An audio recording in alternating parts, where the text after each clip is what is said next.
ہر سمت مچلتی کرنوں نے افسون شب غم توڑ دیا، اب جاگ اٹھے ہیں دیوانے دنیا کو جگا کر دم لیں گے، عزت سے جیے تو جی لیں گے ورنہ جام شہادت پی لیں گے۔ السلام علیکم، مجھے کہتے ہیں مقبول جعفر، آپ کو خوش آمدید کہتے ہیں۔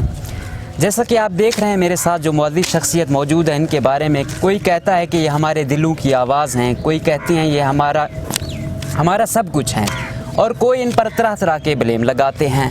تو کسی کے یہ ہیرو ہیں اور کوئی ان کو کسی روپ میں دیکھتا ہے۔ آج ہم جاننے کی کوشش کریں گے کہ یہ کون ہیں، آخر کیا وجہ ہے کہ کروڑوں ان کو چاہنے والے ہیں، کروڑوں ان کے لیے جان کا نذرانہ پیش کرنے والے ہیں۔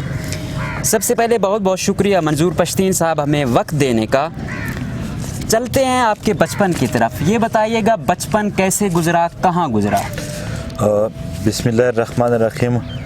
میرا بچپن زیادہ تر جنوبی وزیرستان میں اپنے گاؤں میں گزرا ہے، اور جب سے تھوڑا سمجھنے لگے ہیں کہ یعنی ایک تو بچہ اس وقت ہوتا ہے جب وہ نہیں سمجھ سکے، جب سے ہم نے ہوش سنبھالا ہے تو یہ جنگ تھے، یہ جدل تھے، یہی توپ تھے، یہ F-16 کے بمباریاں تھے، کہیں سے یہ ہے خبر کہ گاؤں کے اس سر میں ایک کٹا ہوا سر پڑا ہے، کبھی گاؤں کے قریب کوئی بمباری ہوئی ہے۔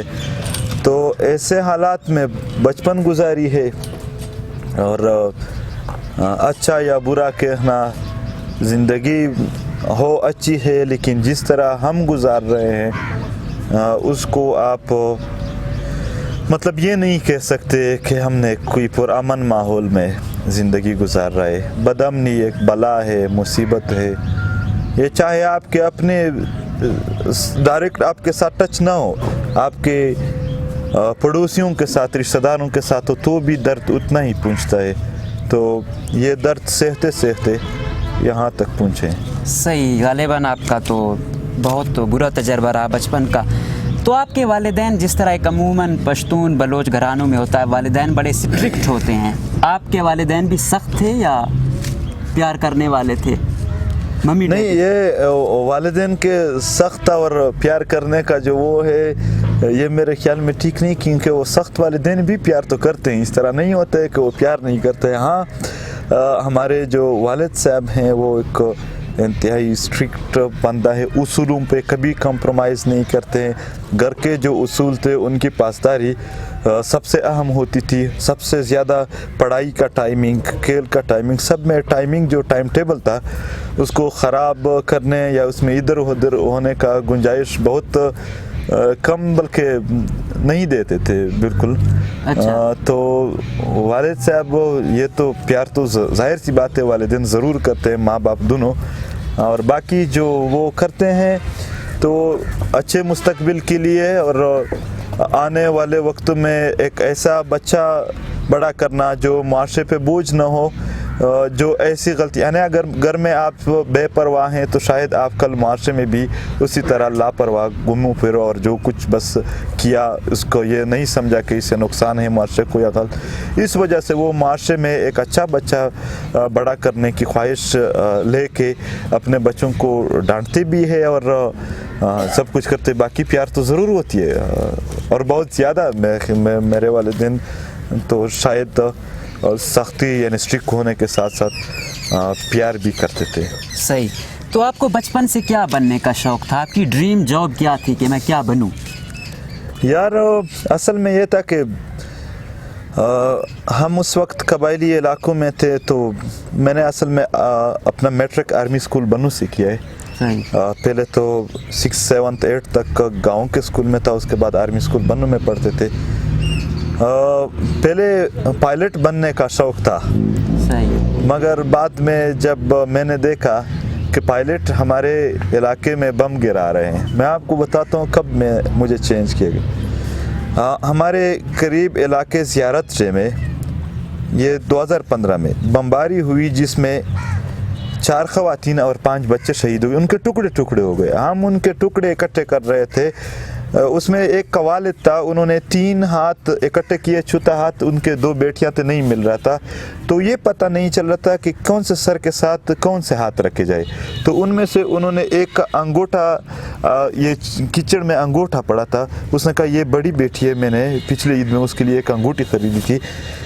تو جب یہ دیکھا کہ یہ پائلٹ لوگ اس طرح بھی کرتے ہیں, تو ان حالات نے مجھے اس شوق سے روک کے رکھا کہ نہیں, میں ایسے چیزوں کا علاقار نہیں بن سکتا ہوں یا میرے وطن کے بربادی کا سبب بنے. صحیح. تو کھیل میں آپ کتنی حد تک دلچسپی رکھتے تھے اور کون سے کھیل آپ کو پسند تھے؟ کرکٹ کھیلتا ہوں. بالر ہیں, بیٹسمین ہیں, آل راؤنڈر ہیں؟ آل راؤنڈر ہوں, اچھا سا اسپنر ہوں, بال ایک جگہ پھینک کر دوسری طرف گھمانا, سوئنگ کرتے. ہاں یہ بھی صحیح طرح کر سکتا ہوں. اور بیٹنگ میں جارحانہ بیٹنگ کرتا ہوں, یعنی چھکے اور چوکے لگانا تھوڑا شوق سے اور کافی پاور سے. اچھا. خوبصورتی میں کیا پسند ہے آپ کو؟ قدرتی خوبصورتی میں آپ کو کیا پسند ہے؟ انسانی خوبصورتی میں آپ کیا پسند؟ قدرت تو ہے ہی خوبصورت, قدرت خوبصورت ہوتا ہے. آرٹیفیشل چیز تو ضائع ہونے والی چیز ہوتی ہے. قدرت خوبصورت ہے, اور یا تو میرا نظر ہے یا پشتونخوا وطن کی خوبصورتی کو نظر انداز کرنا میرے لیے تو ناممکن ہے, لیکن اس جیسا خوبصورت وطن اور اس جیسی خوبصورتی, وہاں کے لوگوں کے عادات, اخلاق اور پشتون والی جو اچھے لوگ ہیں, جو مطلب برائی کو پسند نہیں کرتے ہیں, ان کو یہ سب اچھی عادتیں پسند ہے. صحیح. انسانی خوبصورتی میں آپ کو کیا پسند ہے؟ آنکھیں, بال, قد؟ یہ نہیں ہوتا ہے. یہ خوبصورتی قد میں یا بالوں میں یا آنکھوں میں نہیں ہوتی ہے, خوبصورتی انسانیت میں ہوتی ہے. ایک انسان کتنا % انسانیت کے مطابق کام کرتا ہے, تو اس میں ہوتی ہے. مجھے انسانیت, انسان کے اندر انسانیت پسند ہے. صحیح. تو آپ نے سیاست میں دلچسپی لینی کب سے شروع کی؟ یہ سرے سے سیاست میں دلچسپی نہیں ہے, ہم ایکٹیویزم جسے کہتے ہیں, مجبور ہو گئے تھے. ہم نے اپنی موت کو, ہماری طرف ایک پروورب ہے کہ جب یہ بکرا ہوتا ہے یا بیرڈ وغیرہ ہوتی ہے, جب عید سے پہلے, یعنی اس کو ذبح کرنے سے پہلے, قربان کرنے سے پہلے جب ان کو پانی دیا جاتا ہے, تو ہماری طرف ایک پروورب ہے کہ وہ اس پانی میں چوری دیکھتے ہیں. ہم نے اپنے جو معاشرہ ہے اس میں اپنے لیے چوری دیکھ لیا کہ یہاں ہمیں ذبح کیا جائے گا, یہاں ہمیں مار دیا جائے گا. ہمارے آس پاس کا جو ماحول تھا وہ بہت ٹینس تھا. اس نے ہمیں مجبور کر دیا کہ ہم, یعنی ابھی بھی ہمیں سیاست کی سمجھ زیادہ نہیں. ہمارے اندر ایک درد ہے اپنوں کی, اپنے وطن کی, مظلوموں کی. اس درد کو جب ہم نے بیان کیا, لوگوں نے کہا یہ اچھا سیاست ہے, حالانکہ ہمیں ان کی تعریف نہیں آ رہی تھی. صحیح. کبھی بچپن جس طرح آپ بتا رہے ہیں بہت ہی افسوسناک گزرا, تو اس زندگی میں جتنی آپ نے گزاری ہے, کبھی کسی سے محبت بھی کی ہوگی؟ انسان کا ایک فطرتی جذبہ ہے, ہر شخص اس میں سے گزرتا ہے.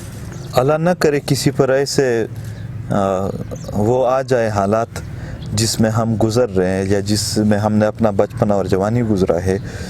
نہیں ہوتا ہے اس طرح. پھر یعنی آپ کے ذہن میں, آپ کے سوچ پر ہمیشہ ایک مظلوم کی جو تصویریں ہیں جو آپ نے اپنی آنکھوں سے دیکھے ہیں. آپ نے کبھی شاید کسی بمباری میں چھوٹے بچوں کے خون کے یا جسم کے لطفے اور وہ نہیں دیکھے ہوں گے, اور نہ کسی کا کٹا ہوا سر جو وہاں پر آپ کا اپنا بھی ہو, آپ کا رشتہ دار وغیرہ, ان کے دیکھے ہوں گے.